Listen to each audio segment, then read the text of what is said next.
Dr. Vipin Gupta sir with us. He is a BE, RHCSS, RHCE, CEH, CCNA, and the MCSE. He got more than 20 years of experience in the IT fields and provides training in Linux and the cloud computing. He has got more than 200 research programs and the training programs since its inception. His specialization is in networking, working on the Linux platform since last 13 years. During his long career, he has been associated various engineering colleges, private colleges, and the corporate sectors for training purposes. He is interacting with the both with the corporate and the academic world. He is running his own venture with the name of Unit Solutions at the Moga, Punjab. Sir has published more than 20 research papers and the books in various national and international publications. Today, sir will be highlighting us very interesting and important topic that how Docker can work, how what are the importance of the Kubernetes and the Dockers in our real-time environment.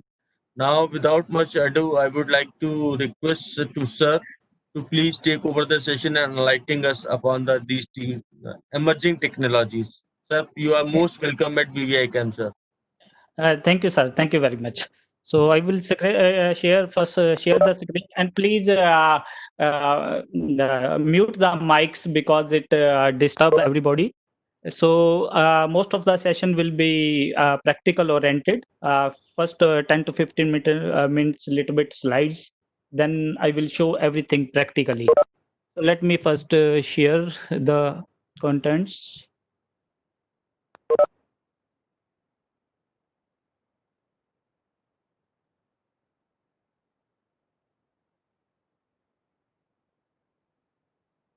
I think I will always wait for 5 to 10 seconds because due to delay of presentation of the screen.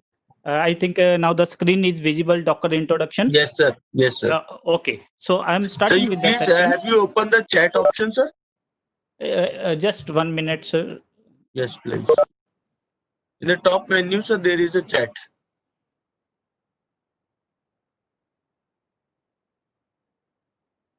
Actually, so many menus are there. Just 1 minute, sir. Sir, ऊपर Yes. होता है जहाँ पे mic Yes, है. I have opened, sir. I have opened. Okay. But in my case, I will be reading the questions, but I will take the question at the end of the session. I will give enough time for the questions. Okay. So Please point on your PPT, sir. Now your PPT yes. is not visible. Sir. Now it is visible, sir. Yes. No, sir. Yeah, it No, is I have coming, sir. Yes. Okay. So in today's session, I will be covering two technologies. First one is going to be Docker, and the second related technology is Kubernetes. So first, let us understand what is Docker, and then we will slowly move into the Kubernetes portion. Remember, whenever you are now in IT industry, you have to use these Docker and Kubernetes technology. You cannot survive in industry without the knowledge of these two technology. According to Gartner's report, by 2021, 50% of the IT industry will be running on these Docker and Kubernetes. So now, first of all, what is Docker and how it relates to the another technology? To make you comfortable with the Docker technology, I will first explain what is the difference of the Docker technology with the other technology that are there in industry. When I purchased my laptop, it is having i7 processor, 16 GB RAM, and SSD hard disk. But the pre-installed operating system was Windows 10. But 95% time I work on Linux platform. So for me, one choice was having dual booting. That means I was having Windows 10. I could have installed the Linux in dual booting. But from the 6 to 7 year last, nobody using the dual booting. There are many problems. One of the major problem is in dual booting. When I'm going to start the window, I cannot access the Linux. And if I am going to I am going to start the Linux operating system, I cannot access the Windows. So no longer the people are using the dual booting. So what was the solution for me? In my case, what I did, on my laptop, I install one software. That software is called VMware Workstation. That means I was having Windows 10, and on Windows 10, what I did, I installed the one virtualization soft that is called VMware Workstation. In that VM Workstation, what I did, I installed the virtual machines. So if I have to represent uh, uh, how I was using the Linux, that means I was having the hardware. Hardware in my case was 16 MB RAM, i7 processor. That was the hardware. On that, what I did, I was already having the host operating system. In my case, it was Windows 10. On Windows 10, I have installed the virtualization software. In my case, it was VMware Workstation. In your case, it could be KVM, it could be VirtualBox, it could be Hyper-V.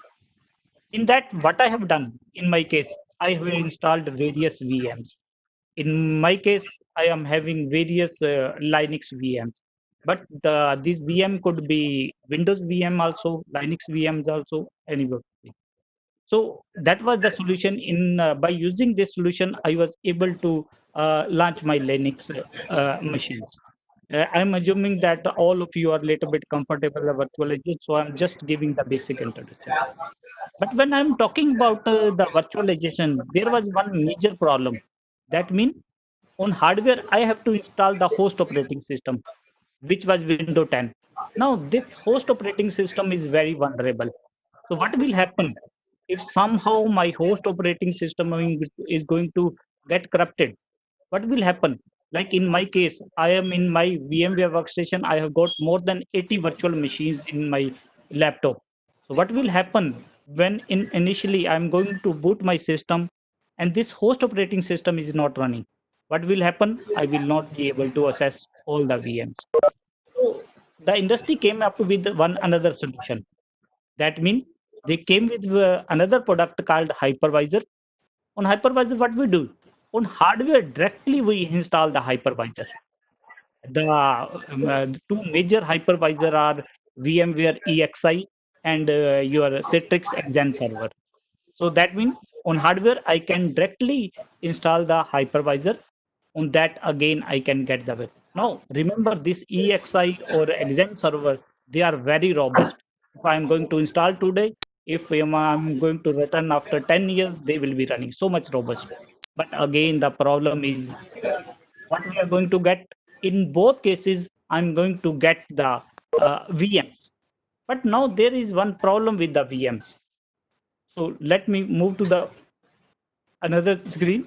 When I am talking about the virtualization, in virtualization, we have got certain problems because when I'm using virtualization for creating VMs, I need ISOs. Suppose I have to install XP. I need XP ISO, the size of which, please mute the mics, participants. So when if I have to install the Windows XP, the ISO size is 700 MB, and if I want to install 2016 server, the size is 6.5. And various Linux versions are having the size from 1 GB to 3 GB. That means for creating VM, I need ISO. The size of ISO is very large. And when I'm going to create the VMs, it is going to take 15 to 35 minutes depending upon the operating system. Plus, another thing is when I am going to create the VMs, I need storage space also. That storage space is going to be at least 4 GB to 60 GB. If I am going to install your XP, 4 GB enough. If I am going to install Windows 2016 server, 60 GB. If I am going to install most of the Linux version, 20 GB. Plus, when I will boot the system, it will take 20 to 40 seconds. Now, this is not the recommended practice. Plus, the another problem is, like I told you, in my case, I am having 16 GB RAM and i7 processor and 1200 GB of hard disk. If I am going to create the VMs, if at least I am going to give 2 GB to each VM, maximum at a time I can run only 6 VMs. Now, I am not interested in 6 VM. That means I want certain technology by which I could be able to get 60, or even I'm not satisfied with this 60. I want my Guide. 60. Please, remote participant, please mute the mic. Please, this is my request. That means I do not want 6, I want 60. Even I am not satisfied with the 60 machine. I want with the hardware I am having, I want 600 machine. Now that technology is available. Now what is that technology? That means I will have the same hardware, but if I have to use that technology, the preferred operating system is Linux. Although that technology works on Windows platform also and Mac platform also, but a Linux is the recommended operating system. Now, when on that, what I'm going to install in this virtualization, I'm going to install VMware Workstation, VirtualBox, or KVM. But on this technology, which is the software that I'm going to install, I'm just going to install the Docker. And please remember, when I'm going to install the Docker hardly takes 20 MB of your GB, sorry, 20 MB of space for downloading this software. And no need, this software is available from the docker.com site. Now, when I have installed the Docker, I need to create the VMs. And please remember, whenever we are going to create the a certain machine on the Docker, these are not called VMs, they are called containers. So always when we are using the Docker, we will not get the VMs. What we are going to do, we are going to get the containers. And when I have to create the containers, I do not need the ISOs. What I need Docker images. And please remember, the size of Docker images is from 4 MB to 100 MB. That means 95% of the images that you are going to get, the size will be from 4 MB to 100 MB. And please, here in the VM, the storage requirement was 4 GB to 60 GB. But remember, when you are going to create the container, storage is hardly needed. And most of the time, it is less than 1 MB. Here we require 4 GB to 60 GB. Here the requirement is only 1 MB. And the boot time is less than a second. And when I'm going to create the container, hardly it is going to take 1 second. So sometimes we call this as magic technology. And the earlier virtual technology, they were also called heavy duty virtualization. And this technology's name is lightweight virtualization also. We can call this as Docker technology also. And we can call it as a container technology also. So what was happening? Initially, we used to have the physical machine. Then we moved towards the VMs. Now what will happen? In the future, everybody will be moving towards the your containers. So that means if I have to run the Python, 8 to 10 years back, I used to have the physical machine. On that, I used to install the Python. Then I moved to the VMs. Now remember, now these days, you are not going to get VM or physical system. You have to work on the container. So in our case, we will be looking at this technology. So now, straight away, we are going to move into this Docker. But the problem is, what I have said, when I have to use the Docker, I need Linux operating system. On that, I have to install the Docker. On that, I am going to create the container. Because we have got limited time. So in my case, what I have done, already I have got one Linux system with me, and already Docker is installed there. But I will share you the command also, how to install. This is just one command by using which you can install the Docker. So our main purpose is we want to see how this technology works, how we can create the containers, how we can delete the containers, all these things we are going to look. So in my case, I'm going to share another screen.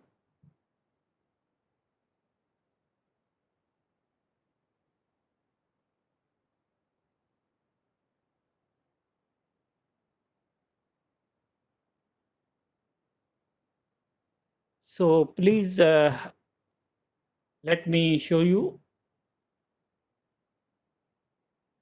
In my case, because installing Linux and then installing Docker, it was going to take time. So what I am using, I'm using one cloud platform. That means I'm using Google Cloud. On Google Cloud, what I have got one machine available with me. On that machine, already your Docker is installed. So straightway, first we will discuss. That means I will log in from my Google account. And please remember, you can create a free account on Google.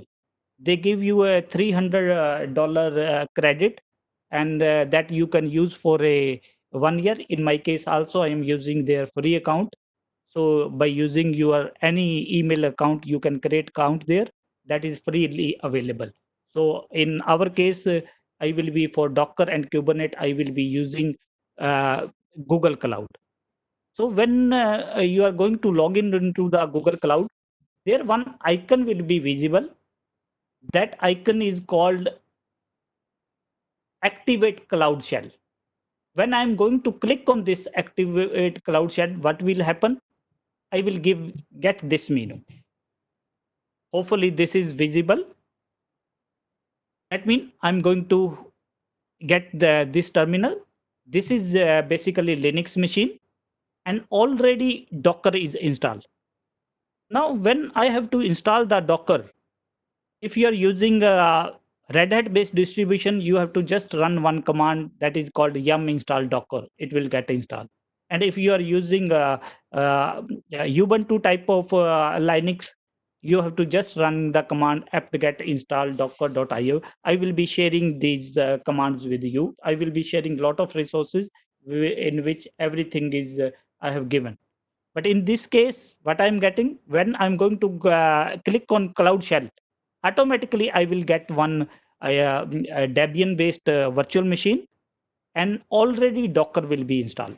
Now, how you are going to verify that Docker is installed? So for that, command is Docker version. So when I'm going to click on this, it is going to show me that my Docker is running. Because it is the output was a little bit larger, so always you can use less or more commands. So Docker version, I'm using the pipe symbol. So what it is saying, Docker community edition is available. This is the version, and lot of information is given. That means Linux machine, because we said the recommended operating system is Linux. Then what we have done already, Google people, they have already they have installed the Docker. Now the problem is how to create the containers. For that, what I need images, Docker images. For getting the images, which site you can use? We have got one site that is called Docker hub.docker.com. That means this is the site from where you can get the images. And please remember, I have to use 4 to 5 different terminals. So what I'm going to do, I will click on this plus. It will open another terminal. That means I have got first terminal, and I will second terminal. I need at least 4 terminals. Even when you are using Linux, there you can open at least 6 terminal. So in my case, this is the first terminal, second, third, and fourth terminal. Now, the second command is, I just want to check Docker image list. That means I have already told, when you are installing the VMs, we need ISO. And if we have to create the containers, what we need images. So I want to just check whether I have already got some image available with me or not. So for that, the command is Docker image. Again, please, I will be giving you a lot of slides in which the screenshots are there, commands are there. So everything will be there. You have to just understand what I'm trying to run. That means Docker version command, it is already telling ki Docker is properly running. Now I will want to see whether I've got images available or not. So what it is saying, no image is available. So now I'm going to download one image. For that, the command is docker image pull, and which image I want to download. Now, please remember, when I ask the people what are the popular distributions of Linux, I get two answers. One is Red Hat based distributions like CentOS, Red Hat Enterprise, and second is Debian based distributions, which is Ubuntu, Kali Linux. These all are Debian based. But please remember, now there is one third distribution which has already captured 12 to 15% of market share, and that Linux name is Alpine. Now, please remember, if I am going to download CentOS Linux, the size will be at least around about 4 GB. If I'm going to download Ubuntu, if it is desktop version, it will be 1.5 GB. And if it is server version, again, it is going to be 1 GB. The beauty of this Alpine Linux is that it is only 6 MB. That means we have got one new Linux coming up in the industry. That Linux name is Alpine.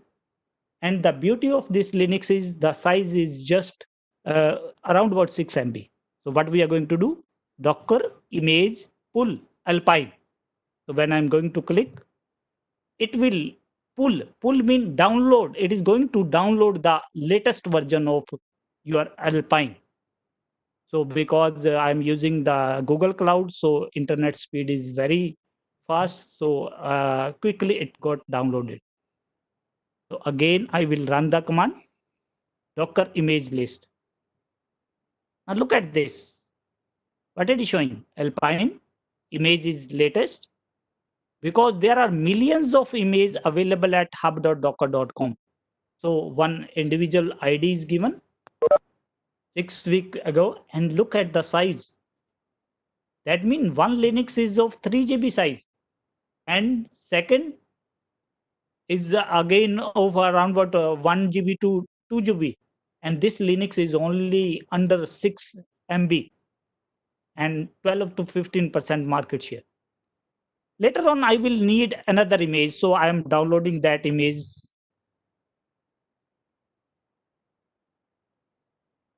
I will be using that.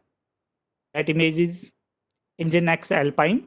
That means whatever image you want to download, you have to just run the command docker image pull. Sorry, I have written the wrong spelling. It is colon. So it was giving error. That means I have installed, I have pulled one Alpine image, and second image is Nginx, which I will be discussing a little bit later. So let me clear the screen. Again, I'm going to run this. That means now I have got two images with me. One is Alpine image and second is Nginx. Now we want to use this. Now we have told we first need Linux on that Docker that was already available. Now what I have done, I have pulled the images. Now I need to create the containers. So I will go to the second terminal. I will clear the screen. First, I want to know whether already some container is there or not.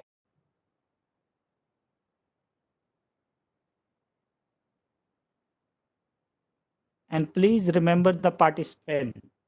You have to use this in future.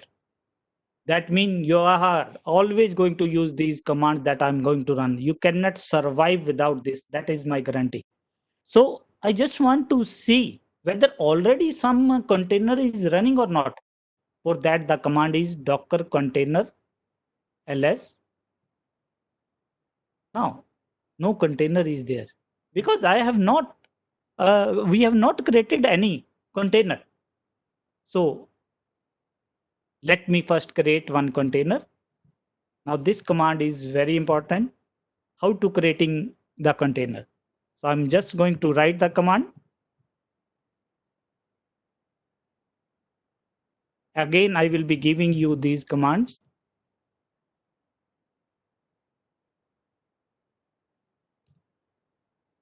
So I'm typing docker container run is the command. Then I'm saying interactive mode. That means I want to use the container. Then I'm saying, please attach the terminal. I want to name my container. I'm just giving the name C1. Then which image I want to use and the command that I want to run. So for creating the container, the command is docker container run -i mean interactive mode terminal. In our case, like we have opened 4 terminals. So we want to say that we want to attach the terminal. Then what I want to name my container as C1. Now from which image I want to create the container, that is Alpine. Now, when we are talking about CentOS and your Ubuntu, these Linux has got one shell that is called Bash shell. The size of shell is very large. So when these Alpine people, they wanted to create their image, they created their own shell. The name of that shell is Alpine shell. So what we are saying, this is the image on which we want to run.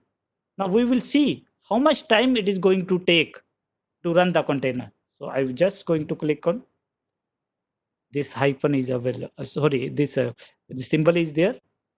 And if I'm going to click on this, if config, what is happening? That means the container get created within second. So that means in future, when you have to run the Python, what you are going to say? Docker container run -it, name of any name you can say. And then just you have to download the Python image and you have to specify the shell. Promptly you will go into that container and you can start using that Python. Not only Python, Java, Node.js, any language, you have to use this. So my container is running and it is having address 172.18. I will go to this. Now I want to check. Now what it is saying, Docker container list, it is saying this is the container ID, image is Alpine from which I has created. This was the command, created 57 seconds, status is up, and the name of the container. But sometimes what happens? Now this container is in running state. Now what will happen? If I am going to type exit here, I'm not going to type, but if I am going to type exit here, what will happen? We will log out from the container. Now, when we will log out from the container, it will be in stop state. So please remember, when the container is in stop state, when I'm going to run this command, docker container L, that container will not be visible. So sometimes this command is not recommended. So this is the recommended command. Okay, docker container ls-a, because this command is going to show you the stopped container also plus running container also. So in our case, because the one container that is in running state. Now what we are going to do? We have got one container. Quickly, I want to create the second container. So what I will do? Quickly, I will say docker container run. We can combine the commands also. IT, then name C2, from which Alpine, and I will check, and I will check the address. Now this is having 3 address. The earlier was having 2 address. Now I want to check the connectivity. So that is the one command which everybody knows, 18 0.2. That means there. Now look at, that means within second, I was able to create the containers. Look at the scenario. Almost 10 years back, when I have to teach the networking, I used to have 2 physical systems. It used to take time. Then I have to attach the wire. And then after installing all the things, I just used to have ping command. That means networking. Then I moved to the VMs. That means on one machine, I used to create the VMs, two VMs. Then again, now what is happening? The slowly and slowly, the whole IT industry is moving towards the container. Now, what we do? Everything that we have to do, we will create the containers. And that means if I have to create four VMs, it will take around what 1 hour. And if I have to create four containers, hardly 4 seconds. That is the speed. And now if I'm going to run this command, how many containers are visible? C1, C2. Now I want to log out from the containers. So I will press Control D. From here also, I'm pressing Control D, or you are going to just press Enter Exit. Now let me go to there. Now I will run the command.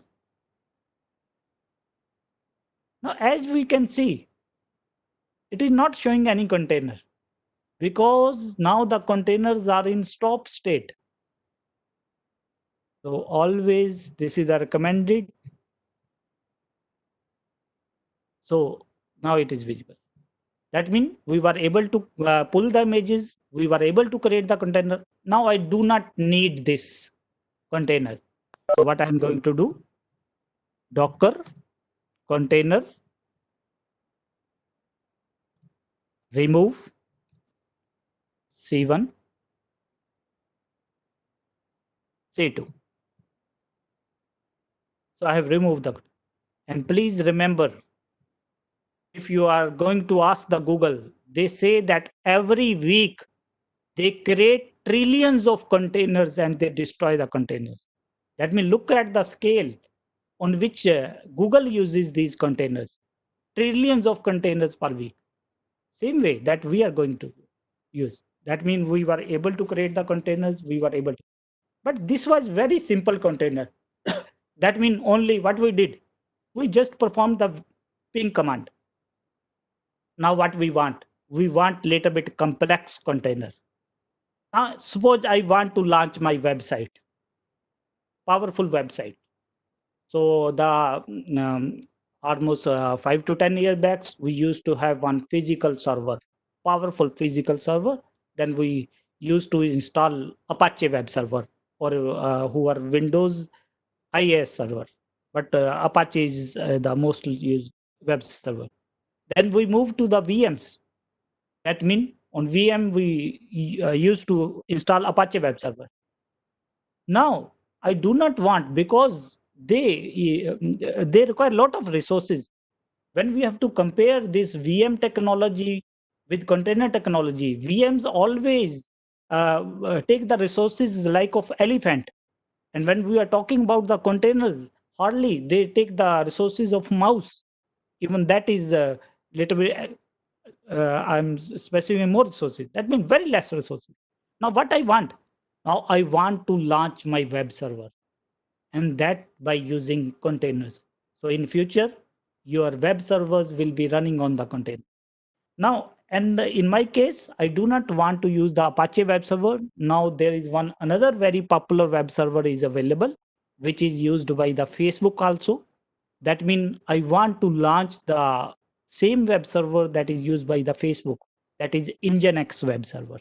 So in my case, what I want, now I want to launch one website, and that website by using which web server, that is Nginx server. So in my case, already I have downloaded the image, and please do not use the term download in cloud. We will always now on we are going to say pull. That means we have pulled the images. So let me again check. So now what I have got? I have got one Nginx image. That means I have got one Linux also, in which Nginx is there. Now normally what used to have earlier days, we used to have one full Linux, and on that we used to have the Nginx web server. Now look at this, the size of the image, 21, around about 22 MB, in which Linux is also there and Nginx web server is also there. So that means size is very small. So slowly and slowly, the industry is moving towards the containers. And please remember, engine is available on CentOS also. It is available on Ubuntu also, but the image size will be little bit more. So in industry, slowly and slowly, they always say that means we want Nginx image, but that should be based on which image? It should be based on Alpine image. So now I have already got this image. We pulled that image. Now we want to use this image. So in my case, I'm just going to run the command again, Docker container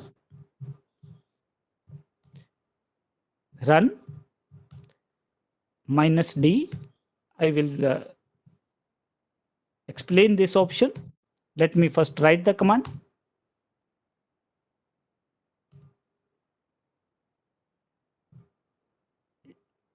Alpine. Now, please, in the previous case, what we did, when we created the container, we used the command interactive mode. Let me show. This was the command that we were using. That means we said that we want to enter into the container. That means it was in I mean interactive mode, T mean terminal. But in the case of web servers, they are servers. In Linux, the servers are also called daemons. So we do not need to specify IT option because we want to run that web server in background. So you have to specify -d option. And which name we want to give to our web server? We want to give the name web to our web server. And from which image we want to launch? Now let us understand what is this option -p. So again, I have to go to the slides to make you understand, because understanding this image is very critical, because later on we will be using the Kubernetes. There also we are going to use the same images. So let me again move to my slides.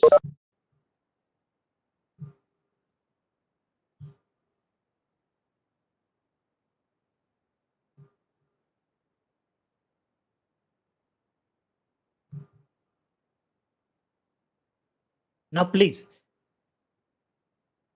now it is visible. So in my case, I just want to explain, because like if you were having physical systems, networking were very easy. Then when we moved to the VMs, networking got a little bit difficult. But when we are talking about containers, the most important thing is to understand networking. So let me explain one thing. I'm just giving the example. That means, suppose I have got one VM uh, which is available. So what I am going to do, in my case, this is my Windows system that I am diagrammatic. Let me show this. That means this is my Windows system. On this Windows system, I have got one Linux VM. Now what I am going to do, I'm going to install, create one container here. Now, when we are going to create container, it will be given one address. Like in our case, when we created the container from the Alpine image, it has given the address 172.18.0.2. In our case, the container names was C1. But here what we want? We want to create the container, the name is web. And from which image we want to create the container? Nginx. Now the problem is, when I'm sitting on this CentOS machine, when I'm going to create the container, there is no link. That means I will be able to create the container by, I will not be able to access the container. So what we have to do? We have to run that command that I have just written, Docker container run -d and -p option. Now what will happen? We know that whether it is Apache web server or Nginx web server, it works on 80 port. That means if I'm going to use -d option, what will happen? it will open one AT port there. But the problem is still, there is no tunnel or there is no path from where I can, from this place to this place, I cannot go. So the third diagram, this is the important diagram. So what is the command? Docker container run -d minus name. The name of the container is web -p. So when I am going to specify the -p, what will happen? It will create one random port. It will open one Excuse me, random sir. port on your virtual. Please, mute your Excuse me, mics. Please, sir. PPT not visible, sir. PPT not okay. I will again share. I have shared.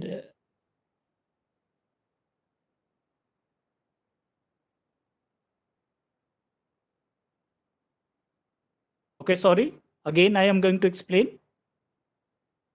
That means I have got one VM. In our case, we are already having that VM which is provided by the Google. This is the VM. So in this VM, when I'm going to say, please create one web container from by using which image? Nginx. So what will happen? It will open one AT port here. But by default, from this place, we cannot go to this place. So when you specify -p option, what happens? It opens one random port on your, that means in our case, the on that VM which is provided by the Google, it will open one random port. It will be mostly above 3200 or 32,000. So and plus when we are specifying -p, it will create one relationship also, that if I am going to say http localhost colon 32768, what will happen? We are going to assess this automatically. This is going to assess this. That means -p option is used for creating one tunnel. That means it creates one relationship between the web container and the host operating system. See, let me show you. Again, let me carefully share the content here. And again, I'm going towards.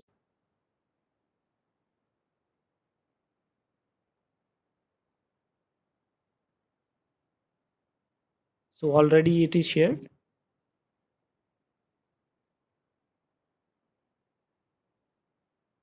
Let me again check. Share.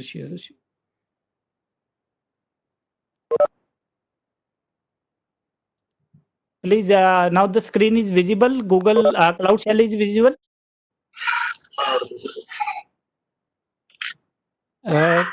Yes, okay. In chat window, I've got. That means what command we are running? Docker container run -d -9 web -p. But here we are not using the simple Nginx image. We are saying we want to use the Nginx image which is based on Alpine. So I will click on this. Now, please mute the mics. Some voice of the children is there. Please. So what it is? It has given us one ID of the container. Because it is running in daemon mode, so it did not take us into interactive mode. So now I want to check which port it has opened on the your that host machine VM. So again the command is docker container ls -a. Now that means container got created. Now what has it has automatically opened one port. How I am going to assess? So I need some browser. So I'm just going to install some browser. In Linux, we have got, because this VM is based on your Debian machine. So I'm just going to install apt-get install. One browser, one very popular browser is there, elinks browser. Because I need some browser also for accessing that page. So the command is sudo apt-get install elinks. Elinks is the browser. It is going to say yes or no. So it is just going to take. That means again I'm going to repeat.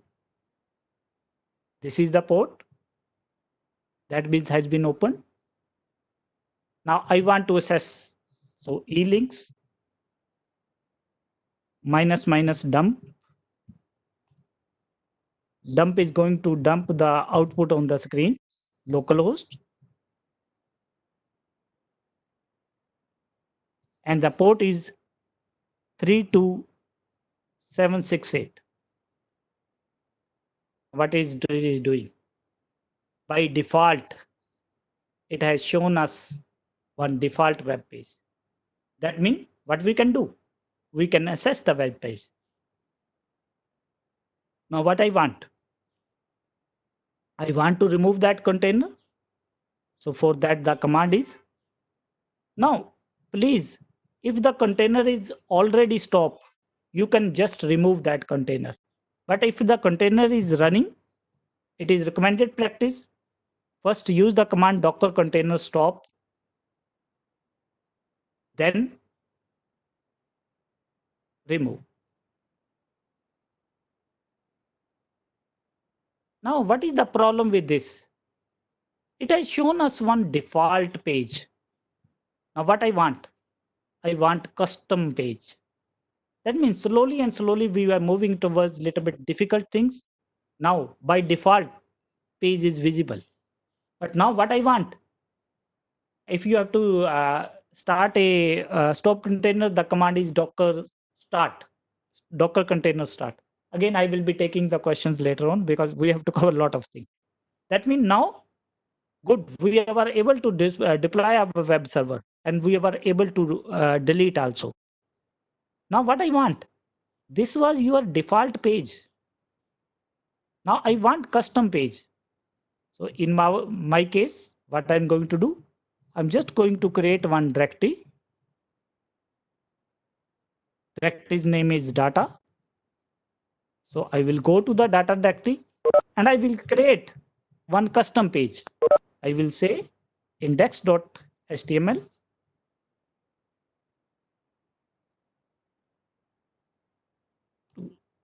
We just want to display one page. Welcome to Docker.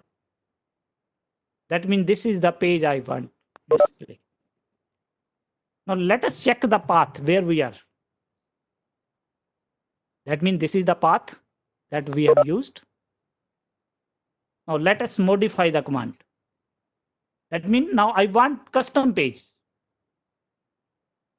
So in Linux, you have got the facility that it keeps the history of 1000 commands. Now the same command, but now what we want? We do not want the default page. So we have got one option -v. Here I'm going to specify the path, home, and it is vpin, then data. And please remember, in this image, there is one directory called user share, nginx. That means by default, this image home directories or document directory user shared nginx HTML. That means it was showing the display page from this directory. Now what we are saying, -v mean mount. Whatever the contents are in this directory, please mount that context into this directory. What will happen? Now that default page will be get overridden. Let me just confirm whether the path is accurate or not. It is okay. That means the path is, this is the path where you have got custom page. This is the path from where the nginx image read the data. Rest of the options are same. So again, I'm going to create the container. Again, we are going to check that command with that command.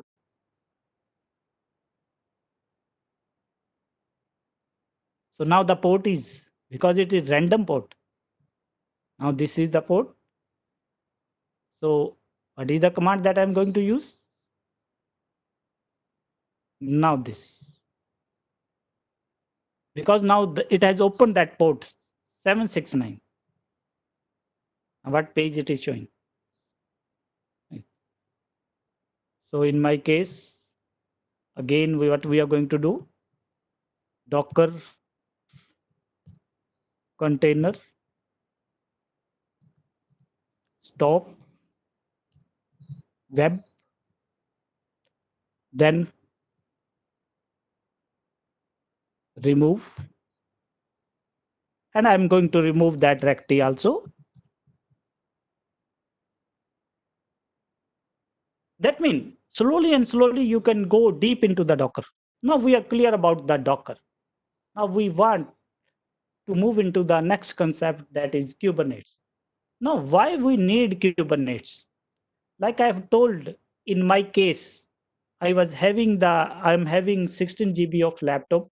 i7 is the processor, and I'm very proud of that, and SSD hard disk. Now suppose I want to run the containers there. Suppose I can run 300 containers in this configuration. That means the laptop that I am having, suppose I am able to launch 300 containers, but suppose my requirement is now 900 containers. But the laptop that I am having, I can launch only 300 containers. So one is option is you are going to vertically scale. Vertical scale. What is the meaning of vertical scale? That means I'm having 16 GB of RAM. I will increase it to 48 GB. That is called vertical scaling. But there is limit by up to what scale you can vertical scale. And please remember one thing. These days, vertical scaling is not the recommended practice. That means industry people, they do not prefer vertical scaling. What they prefer? They prefer horizontal scaling. Now, what do you mean by horizontal scaling? That means I'm having one laptop with me. Now, what I will do? I will purchase another two laptops. On all the three laptop, I will install the Linux. On that, I will install the Docker. Now I will start creating. That means I will get the 300s, 900 total container. So let me represent it diagrammatically. So to make the things clear, again, let me check whether this is available or not.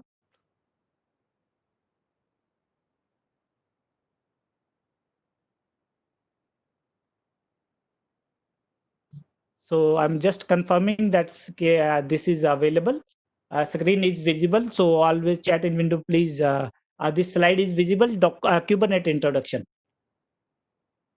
Yes, okay.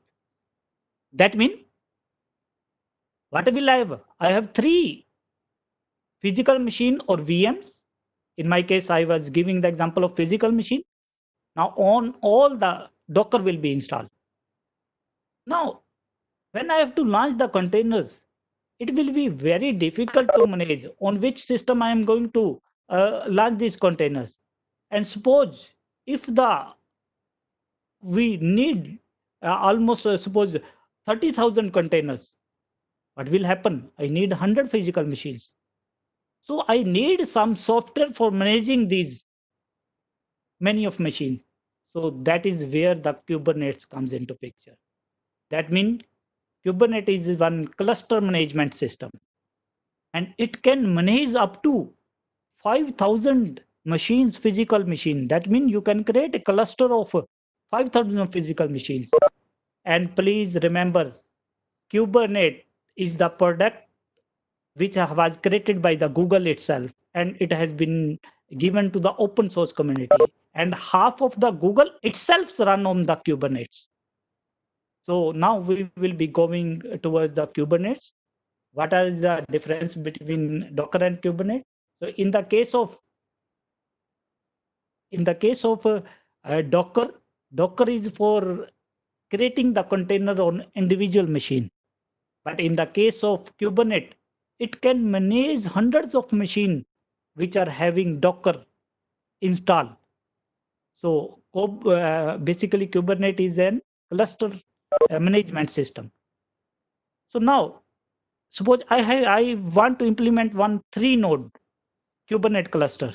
So one option is I will have 3 VMs or 3 physical system. On that I will install Linux, then I will install Docker, then I will install Kubernetes. And please remember, installing Kubernetes is not very easy. It is industrial level skill. So out of these 3 system, I have to make one system as a master system and 2 as a worker systems. That means Kubernetes cluster implementation is a little bit difficult. So again, I will use the help of Google uh, Cloud Platform. In Google Cloud Platform, within 5 to 7 minutes, you can create your Kubernetes cluster. So in my case, what I will be doing, I will be creating one 3-node cluster by using Google Cloud. Again, I will be sharing the instructions how I have created this cluster.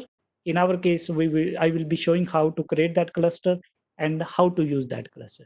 So basically, Kubernetes for a container management system, we can say. Now, what is the another difference? Please remember, when sometimes difference should be clear when we are talking about uh, Docker and Kubernetes. In Docker, earlier bare metal mean physical system. On that, we have installed VMs. In VMs, we create the containers. Now, please remember in Docker, the smallest unit is container. But when we are talking about your Kubernetes, the smallest unit is not container, but it is pod. So let us first understand what is pod, because understanding this pod is very important. And please remember, in near future, either 50% of time you will be using either container, or your life will depend upon the pods. That means you will be creating either Python container, Java container, Node.js or Go language container, or you will be using the pods. Now, why the need for the pod?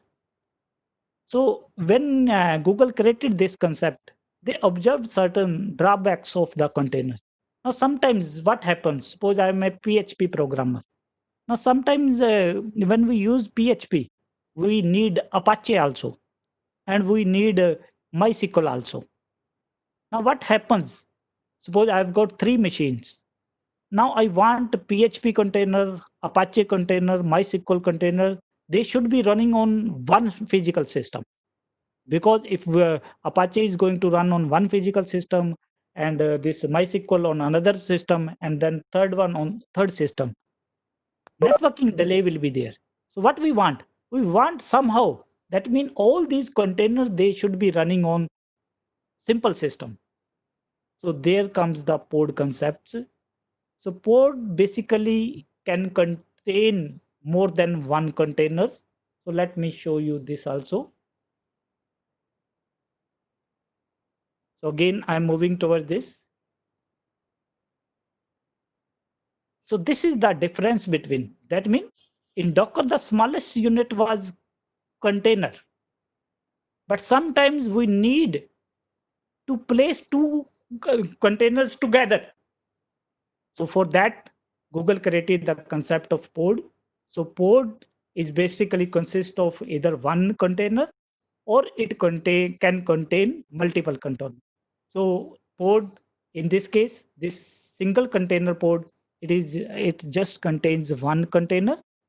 And if we are talking about this multi-container pod, what it is having? It is having one Nginx container also, and it is having one another container, that is curl container. Curl is again one browser. So that means sometimes if we want to, that certain containers, they should be launched together, then pod is the preferred concept. So please remember, in Kubernetes, the smallest unit is pod. And in 95% of the cases, most of the cases, your pod will contain only one container. So if we are going to talk about the difference, in Docker, in VMs, we have got the containers. And if we are going to talk about the Kubernetes, what is happening? In that, the smallest unit is your pod. So this is the difference. That means if you are using the Docker individually, you will be dealing with the containers. And if you are using the Kubernetes, your smallest unit is going to be pod. So like we created one simple Nginx container. Now we are going to create one pod also. Again, that diagram I have already shown. So let me again move to the practical portion. So let me first show you how to create the container. Again, I am verifying whether this screen is okay. So please confirm whether this screen is visible or not. Yes. So I have told ki if you have to create the 3-node cluster, it requires lot of skill set. But clouds makes the thing easier. So in cloud, what you are going to do, you will log in your Google account. Then there is one navigation menu. In navigation menu, there is one icon is there, Kubernetes engine cluster. You're going to click on this. And what you are going to do? You're just going to click on create cluster.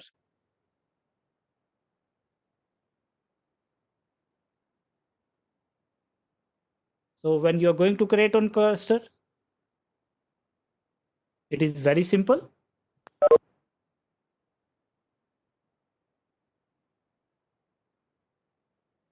So as such, you have to do nothing. Automatically, it will give name cluster 2. In which region it is going to launch? US Center 1. Sometimes, in my case, I prefer US Central 1A. And you have to just say create. Your cluster will get created. It will take 5 to 7 minutes.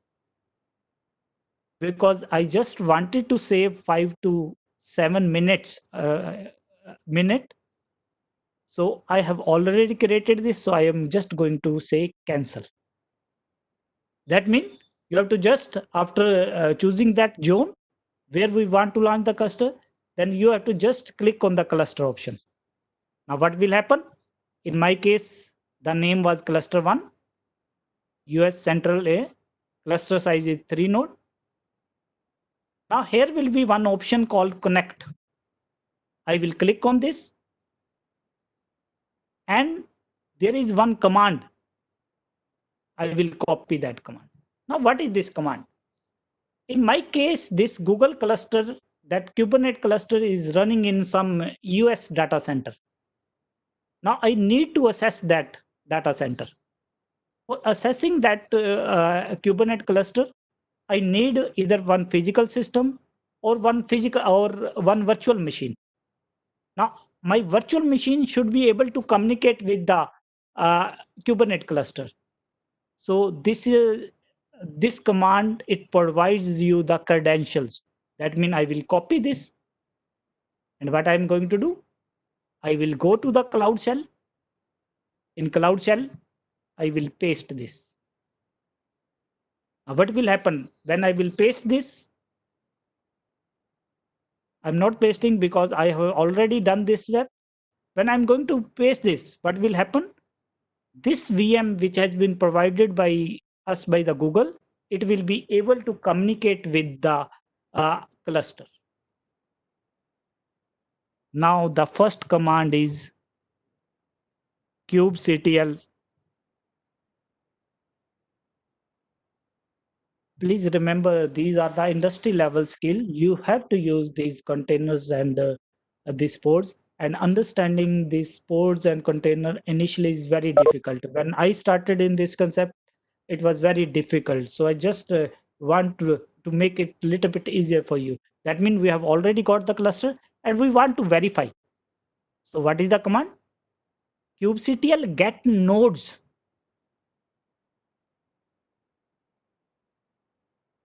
So it will show us whether we have got how many nodes, because by default, your Kubernetes clusters, 3-node cluster gets created.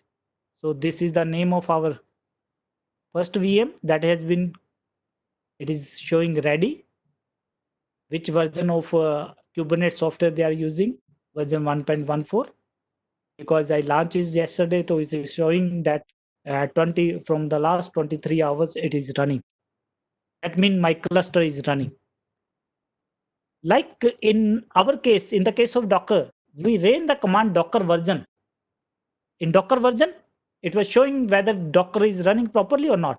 Same way, I just want to check whether my cluster is running properly or not. So I am using the command kubectl get nodes. So it is showing me the, but now I want to see the containers, whether there are any containers or not. And please remember, because we are using Kubernetes, now we will not use the word containers. So what I want to check, pods. kubectl is the command for communicating with the your Kubernetes cluster. So what I'm saying, kubectl get pods. The parallel command in Docker was Docker container ls. Here, this is the, because we have not created any pods, so it is not showing any. So let us create our first pod. And to save time, I will be sharing. So I'm just going to copy paste some command. I'm not showing that. I'm just going to copy paste something to save the time.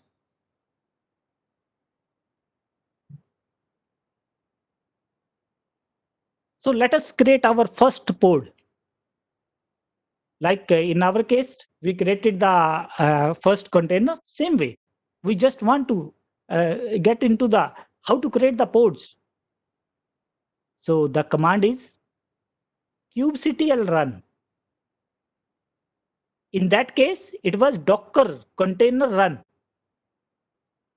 But here, kubectl run. Which name of the pod? We just want to name our pod as web server pod. And what we want? We want to use which image? Image, Nginx.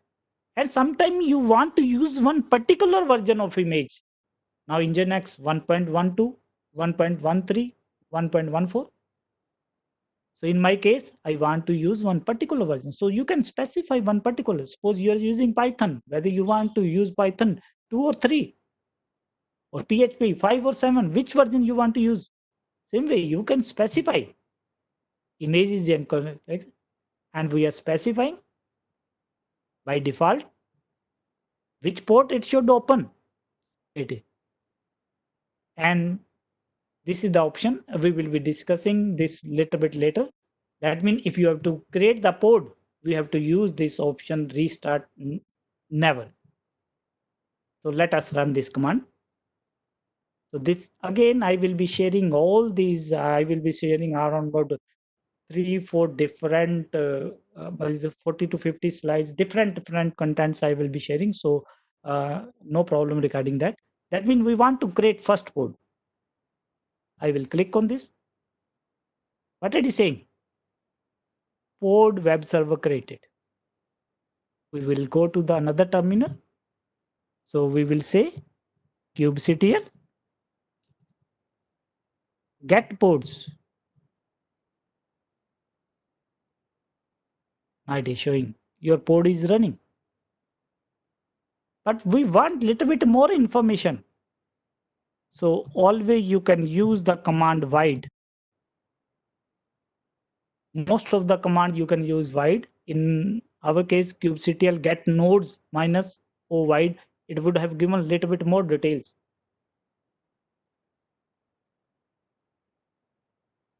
So kubectl get pods. What is happening? Web server is pod's name. Now this contains only one container. So it is showing 1 out of 1 container is running. and this is the address. And what we can do? This is the node on which it was launched, because now it is a Kubernetes responsibility. That means when we are saying, please create this pod, it will automatically launch this pod on some containers. Now this is. Now if I have to delete the pod, what is the command? kubectl delete pod, then name of the pod. Name of the pod is web server.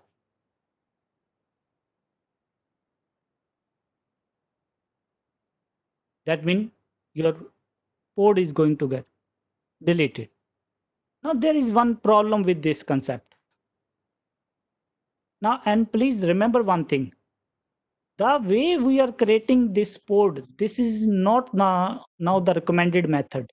Later on, we will see what is the recommended method for creating the pods. That means we were able to create the pod, we have deleted the pod. But then why we created that pod? So now we want to assess that web server. That means we want to access that default web page. So in my case, again, I'm going to launch that pod. I just wanted to show how to create the pod. So I will, again, I have created the pod. I will again check the command kubectl get, and with minus o wide option.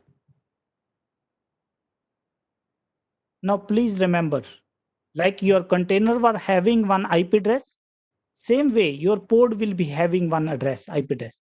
But the problem with the pod is, if I am going to use this command elinks, and then I am going to specify this address, the page will be not be visible, because this pod, although it has created that the pod, but it is still not accessible from the outside. So let me show you again one diagram.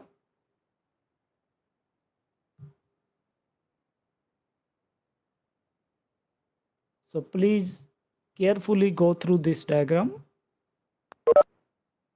That means, in our case, I'm just showing first this. That means we just created one pod.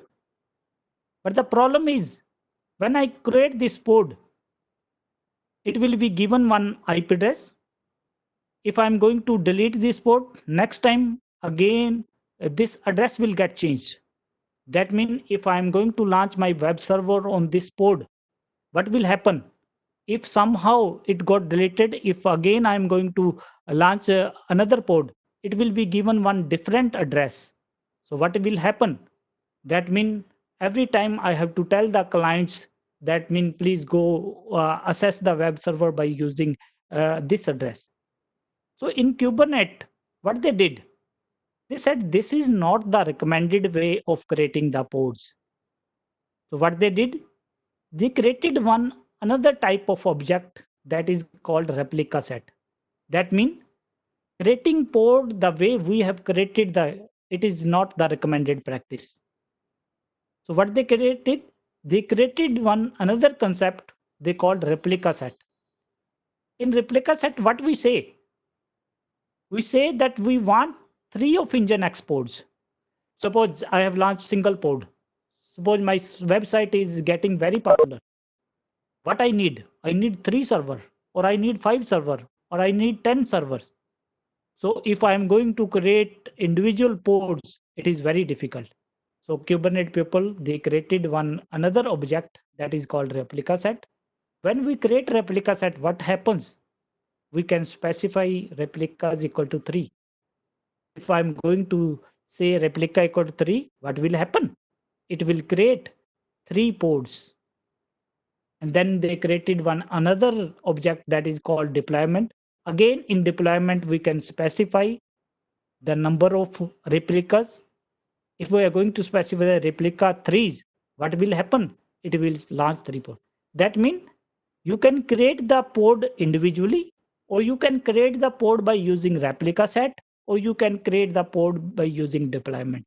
There are many methods of creating the pods, but all these methods will only create the pod, but they will not send the user traffic to these pods. So for that purpose, what we need one service. That means I need to expose this pod to the service. So let me show you one command.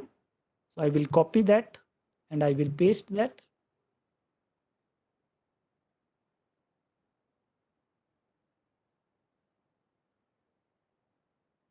So please remember that we have already created one pod.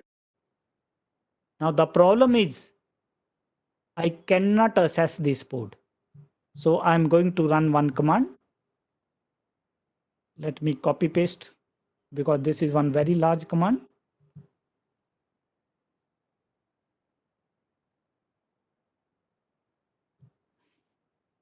So this is one very important command. That means in Kubernetes, two parts are there. In Docker, simply when we created the container, web container by using Nginx image, we were able to access that. But in the case of Kubernetes, you can create the pods by using pods or replica set or deployment, but you cannot access those pods. For that, we need certain another concept that is called service. So what we are going to use? We are going to use one another command, kubectl expose. Now, which pod we want to expose? In our case, we created one web server pod. And we want to name our service as WebLB. Now, because AT port is open, so we are going to say the outside client should be able to access that port by using AT port. And when the request will go to the AT port, by default, it will go to the AT port of the web. Like in the case of that means automatically it opened one random port. In our case, we are not opening one random port, we are specifying, please open the AT port and make the relationship of that AT port with the AT port of your this Nginx port. And the type of service is your load balancer service. So let us run this. And the command kubectl get service, and service name is our WebLB. So it has created one web server, and please look at this. Now it is going to give us one real IP, but it is going to take around about 1 to 2 minutes. That means we will get one real IP address. In our case of Docker, we were able to just locally access, but now we are going to get one public IP. If you are going to put this public IP address into your browser also, you will be able to access the IP. So let us check again. Now what is happening? Now please note this address. Now try to put this address into your browser.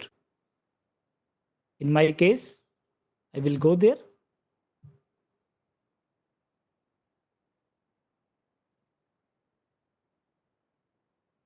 Sometime it is going to take a little bit time. That means it has given one real address. By using this address, what we can do? We are going to access that web. Reload. It is showing one default web. That means we are now able to access that port. That is the beauty of that means now this web server is running on your pod and you are able to access. And the participant, if you are going to type this address into your browser also, you will be able to view this page. Now suppose this site is getting very popular. Lot of traffic is there.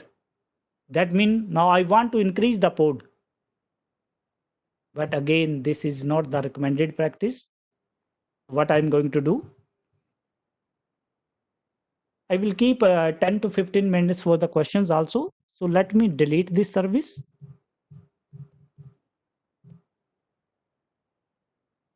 And let me delete that pod also. Delete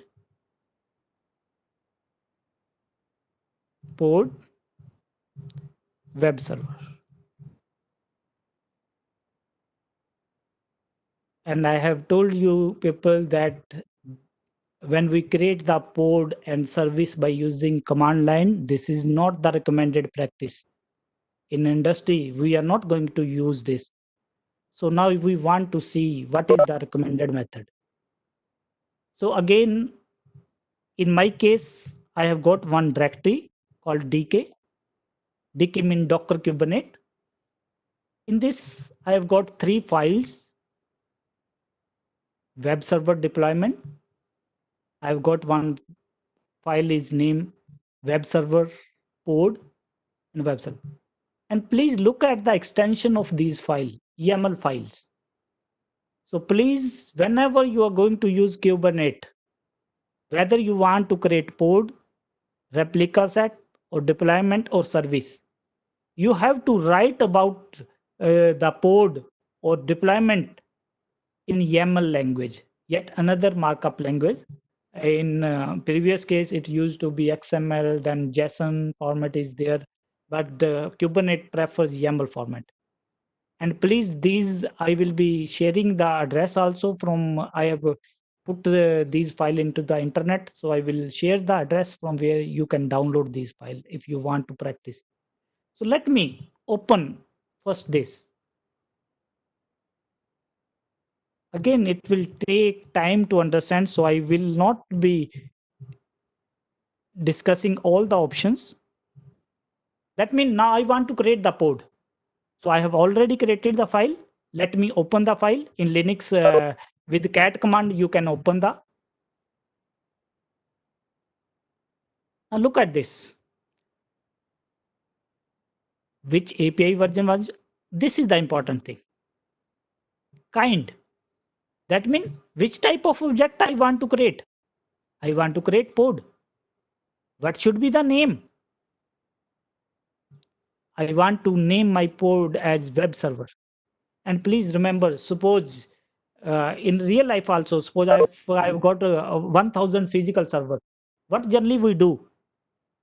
Generally, we label them that this web server, this is FTP server, this is mail server. So here we are going to place one label. Label, we are just placing label apps in Nginx web. We can say version also v1. That. Now this is the important specification. That means we want to create the container. Pod will also contain the container. And name of that container is going to web. Which image I am going to use? This one. Which pod it? Now how I am going to create the pod? The command is kubectl apply the file's name. That means we have to create the definitions. So I will click on this. Now I will check kubectl get pods. Our pod is running. Now if I want to delete, what I can do? Instead of apply, what I'm going to say?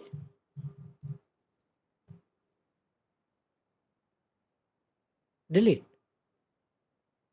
Now again, we have told this is not the recommended method. That means whether you are creating pod by using command line or by using definition, this is not the recommended practice. So what is the recommended practice? I will open one file. Now please try to understand this. Cat web server deployment. I'm just going to show you. Now first of all, we will start with this. That means same definition that we are having.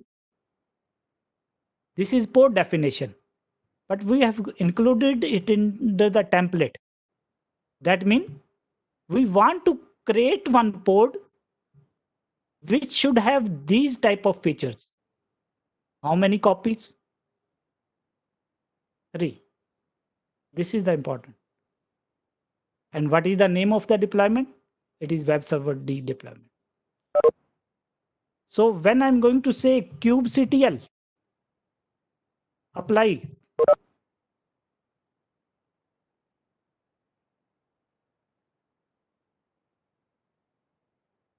-f, that means if you are not comfortable, you can take the help. That person will create that file for you. And what you are going to say? Kubectl apply, f mean file. Now look at this. I'm going to click on this. What it said? Deployment created.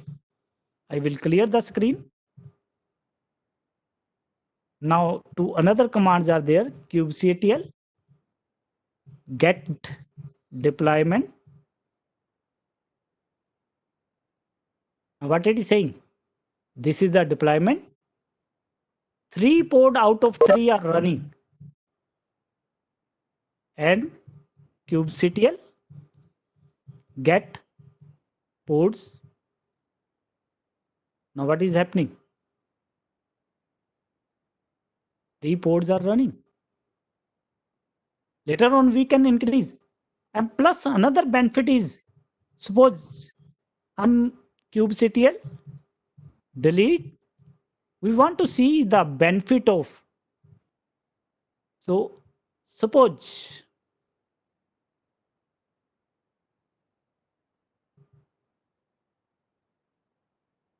that means 3 ports are running. Now what happens? Suppose your 3 physical servers are running. If somehow one is going to get corrupt, then the admin itself has to repair that server. That means it has to repair that server, then launch. Even it is the same in the case of VM. But in the case of Kubernetes, if we are using deployment object for creating the pod, to deployment, we have said that always our 3 pods should be running. If somehow one pod is going to get deleted, so I'm just going to delete this pod. That means this pod got deleted. Again, I will launch this command. What is happening? It deleted this pod, but again created one new pod. Because now it is the responsibility of Kubernetes to always make 3 pods running. This is the biggest difference. That means if I've said 100 pods should always be running, it is not now the responsibility of administrator. It is the responsibility of Kubernetes to make those servers run. So now O wide. Now I have got 3 pods, 1 to 3, and all these 3 pods are having different addresses. Again, we have told now we want the pupil. That means I want the participant to access these pods. You cannot access these pods. So what we need, I will again go to the DK directory. What we have got, let me show you one another file. This will be the last command that we are going to run. That means in the first case, when I created a pod, I created one web service called load balancer by using command line.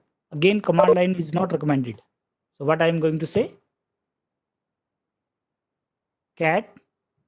Now look at this. What I want to create, service. And which type of service? Load balancer. And this is very important. Now how the service will know where to send the request? That is why we labeled our pod as apps equal to nginx. Let me again open. That means this is the port.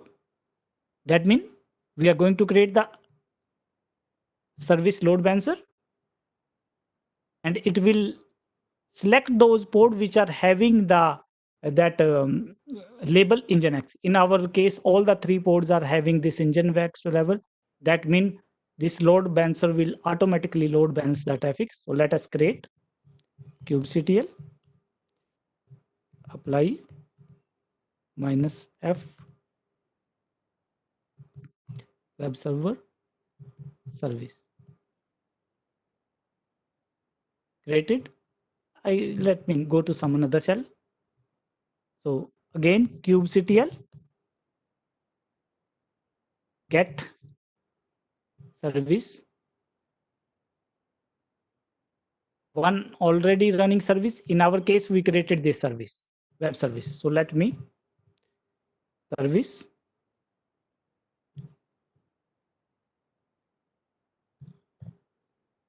Now what will happen? Now we have got 3 ports. Again, we are going to get one external IP. When we will click on that, when we will type that external IP into our browser, what will happen? It will automatically load balance the traffic. So again, let me run this command, kubectl get ports. So 3 ports are running. Let me again type this. Now please, if you are going to type this address into your browser,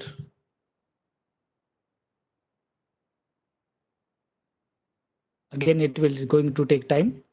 Now just if you are going to type this address, what will happen? Automatically it will load balance the traffic. Now suppose if my site is getting very successful, that means lot of load is there. So what I am going to do, I will go to this directory. I will check the files. So please you can type this address in your browser, that page will be visible. But now load is very large. So what I am going to do, I will open that web server deployment.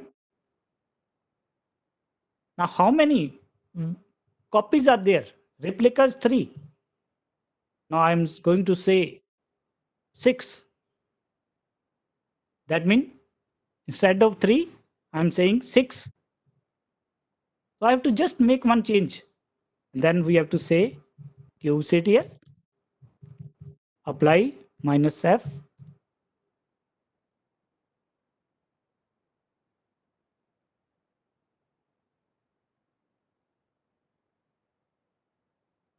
So some messages are there कि home page is accessible. That means,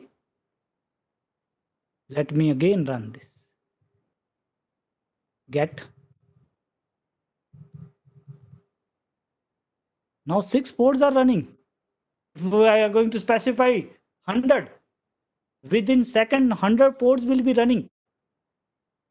So that is the beauty. That means scaling up and scale. Suppose sometimes even we do not visit on our site. So you can decrease that also. That means out of 3, you can say only 1 should be running. So now if I want to delete, what is the option?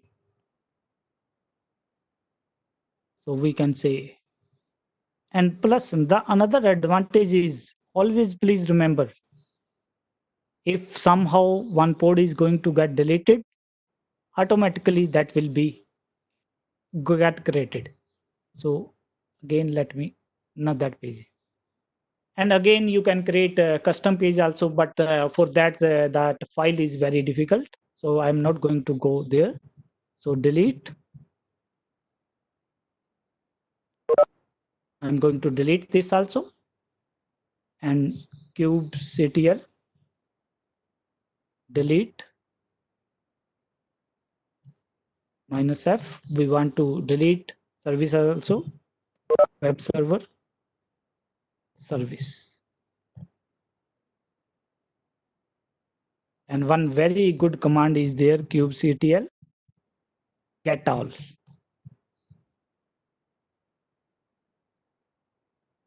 So nothing is available. So again, I will move to the slides to make you understand. So let me check whether that sharing is available. So I will not run any other further commands. Okay, it is visible. So in our case, what we did, let me make you understand. We created one deployment in case our was a web server deployment, and we specified replica 3. So what it did, it created 3 ports, and the addresses were different. So but the users were not able to access that. So what we need to create one service. In our case, we created the service of type load balancer. What the load balancer service do? It gives us one real IP. So when we connect using that real IP, automatically it load balances the traffic. So please remember, I have put the videos, whatever lecture I've delivered already. I put the videos. I will be on WhatsApp. I will be in group. I will be putting all the resources, and I will be sharing all the resources with the Vishal sir also. So videos are also available. Plus on my blog, each and every instruction. I will be sharing all these slides with you people. So do not bother about that. And regarding the YAML files, I have put those YAML file into my GitHub repository. So what you can do in your Linux, you can first install the Git utility and just run the command git clone and put this address.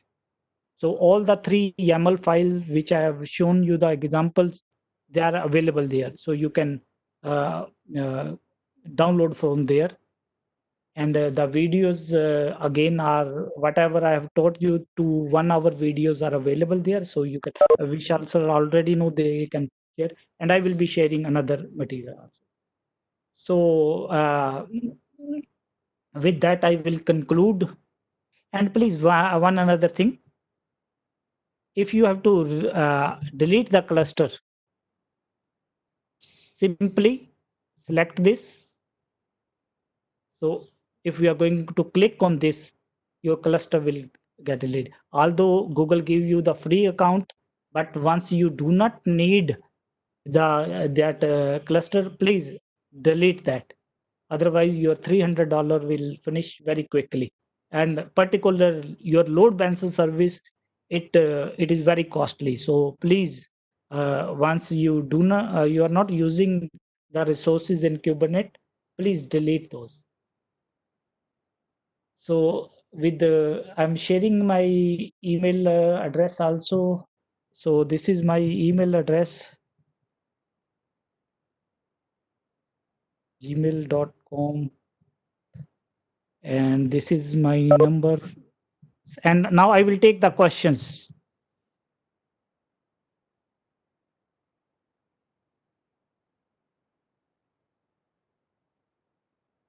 If any participant have any query, they can write in the chat box or can unmute yourself and ask the question from sir. We have a time, so we can take a few questions. Yes. First question that I'm getting is, can I install Docker on Windows? Yes, you can install the on Windows, but again, the window is at least 1 year behind. In when you are going to install on Windows, what it will do?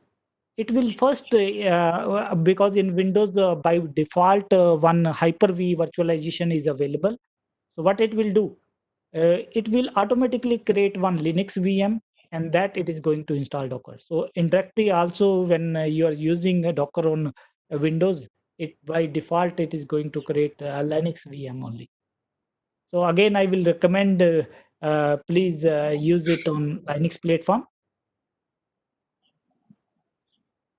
So Google platform is free. Yes, they give $300 free. And please use that. Like in my case, when this class is finished, I'm going to delete that cluster. so I can use it for long time. Now, suppose if I'm going to run this cluster for 1 month, quickly my $300 will be gone. So it is that mean in free $300 are a lot of money. So you can easily use. So in my case, I always use their free account. Never I have been charged.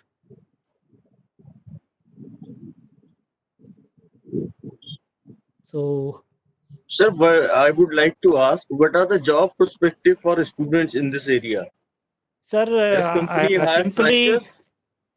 yes, a lot of jobs are available. Even if you have mentioned the Kubernetes word in your biodata, they Hmm. prefer you. Such is the demand. And I've seen, Hmm. and the raise is exponential. I've seen persons from 1500 going within 18 months going to 1 lakh rupees in this technology. And Okay. I've So seen, name of few companies who hire the on the basis of these technologies like sir, IBM and all other all, things. all companies, Those who are uh, supporting technical support and all these type of services, I think. technical and main also, sir, even DevOps, you might have heard the term DevOps. That Yes, means sir. developer operation. 50% time they are using Docker and Kubernetes. That means in programming also, the programming people, they are not going to get the VMs. They have to use this Docker and Kubernetes technologies. That Hmm. mean individual job. That mean in Kubernetes, Docker are also available. Even when you are getting the job as a programmer, you should have the knowledge of Docker and Kubernetes, because all the Okay. now the deployments are in containers and pod. Again, Hmm. it is Gartner reports that within next 12 or although their first prediction was 2020, by 2020 half of the IT industry will be running on this Kubernetes Kubernetes and and Docker. Docker. But due to this COVID-19, we can safely assume it will Hmm. take another 1 year. So all You Google, half of the also Googles mentioned this run on point. this. Uh, how to secure web server? Again, sir, we can implement HTTPS also. Like in normal websites, we have to create the certificates, that type of thing. Again, in this pods, we can create HTTPS pods also. So again, same way. In this lecture, I've just touched the tip of the iceberg. Mean lot of another concepts are there. So regarding one question, how to secure web service, you can secure the web server also. So I will take the earlier question also. Good afternoon. There is one question from Dr. Aparna. Docker is used during the testing phase or a development phase? In production also, in testing also, in testing, production, in both. And please remember one thing. Why the people? Because earlier what used to, when we are developing, we install certain tools. During testing, again we need those type of tool. In production, now what happens in Docker Hub, or you can create your custom image. That means, suppose I am a PHP programmer.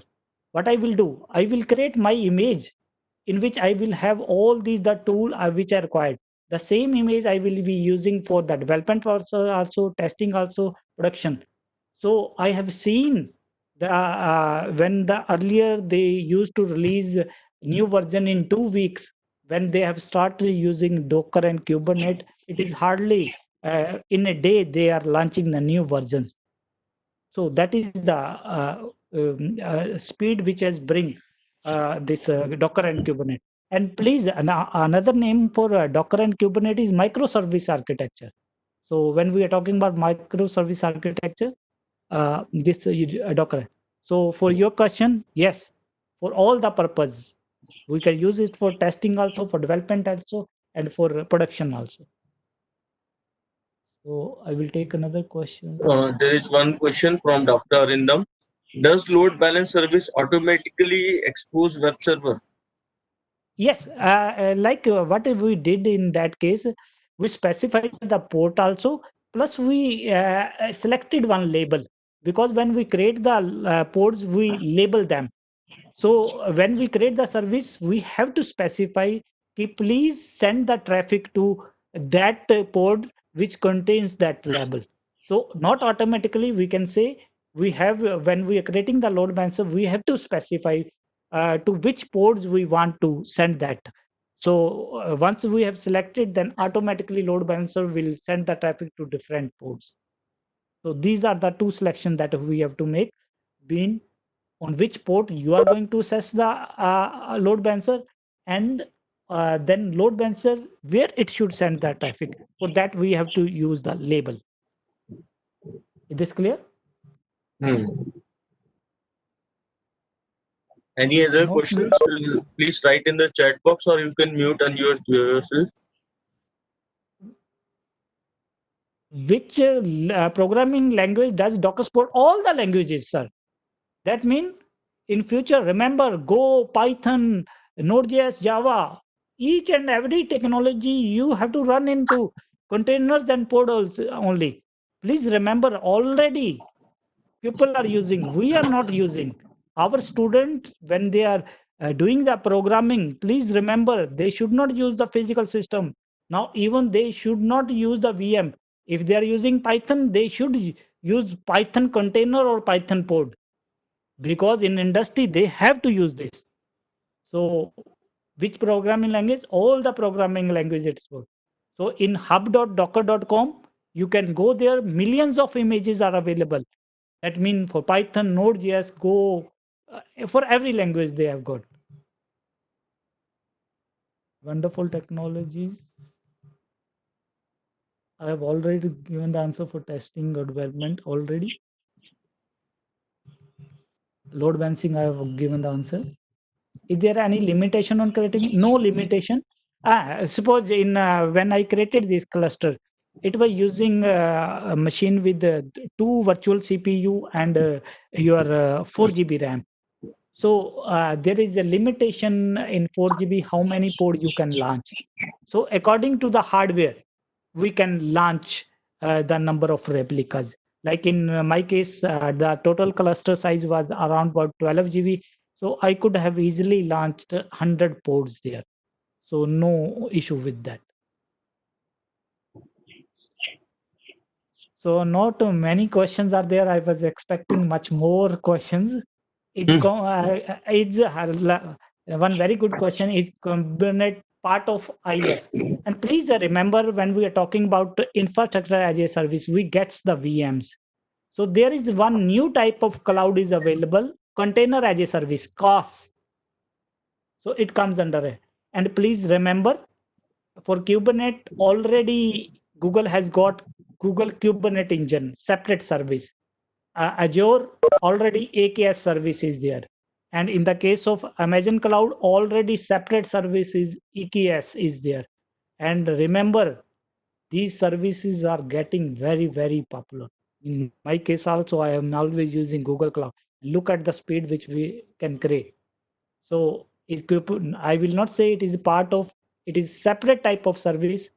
So, and that cloud's name is, I can say, it is CAS, container as a service, or we can say pod as a service. It is a new content. Yes, it is a totally new technology, but I am working it for the last 4 years in this. So any other questions? Still we have got time.